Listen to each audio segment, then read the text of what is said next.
मित्रांनो नमस्कार। मुंबईतून थेट बातमी येते।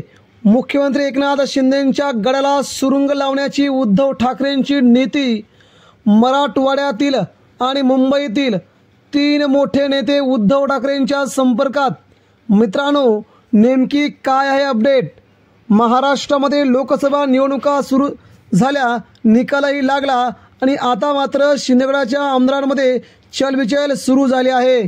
विशेषतः जे आमदार सध्या पुढील विधानसभेमध्ये निवडणूक येणार नाहीत असे आमदार आता उद्धव ठाकरेंच्या संपर्कात आहेत।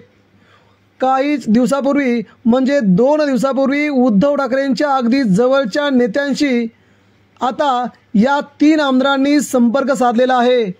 मुंबई आणि मराठवाड्यातील हे 3 आमदार उद्धव ठाकरेंच्या निकटवर्तीयांच्या संपर्कात आले असून त्यांच्याशी 2 ते 3 वेळा बोलणी झाल्याची ही चर्चा आहे। त्यामुळे हे 3 आमदार कोण आता याची सगळीकडे चर्चा असताना आता त्यांची नावे समोर येऊ लागली आहेत।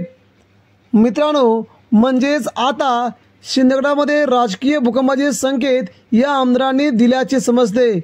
लोकसभेनंतर विधानसभा उद्धव ठाकरेंच्या पाठीशी संपूर्ण महाराष्ट्र उभा राहणार असेच या लोकांना वाटते।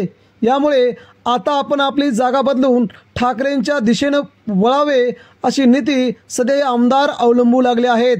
त्यामुळे महाराष्ट्राच्या राजकारणात पुढील काही दिवसात मोठा राजकीय भूकंप होणार असल्याचे सुतोवाच सध्या खात्रीदायक सूत्रांनी माहिती दिली आहे। मित्रांनो आपल्या प्रतिक्रिया